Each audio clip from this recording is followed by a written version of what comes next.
السلام عليكم ولا قالي janalkayga ku xiran maanta waxaan noo wadaa malo wax yar oo fudud aan noo wadaa bariyahan wax iska fudud soo gelinayna insha Allah waxyaabo kale oo culculus oo maasha Allah ana soo wadaa laakiin waqti ma hayno bariyahan insha Allah qowqowna lagu jiraa xoogaa caajisna oo jira maanta waxaan sameysanaynaa malo wax yar laba xabo ukun laba qaado sokor koob caano koob biyo koobka caanaha waa kaas koob caano iyo koob biyo camal ku darsanayna malo waxa adiga ma adkaynaysid jilaac zaayidna kama dhigaysid laakiin xogo intuu ka adkaan la inuu ku jilcanaada roon waa kaas geedka gacanta lagu qasan ku soo qasaya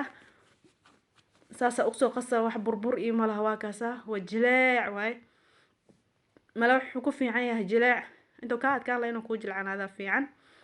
marka waa soo dubanayna insha Allah birta dabka soo saaranay saliid iyo waxaas kuma dubayno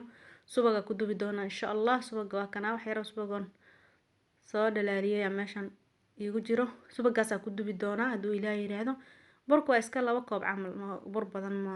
ma sameynayo laba koob oo yar yar oo buran sameynaya malo waxa ka soo baxay maasha Allah jilaac guduud waxaan ku iri macaanta waa yaabaysa marka broweya subax markay rootiga waxaas aan nacdin malo waxa la iskaga tuurtaa marka waa kaas malo waxa waa soo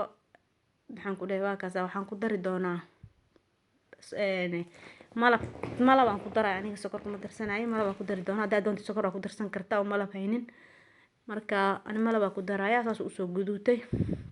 waxa guduudina wax kale maahan waa ukunta inta ku yaraan leedina ku badisa ku roon laba xabo saddex xabo ku darsan kartaa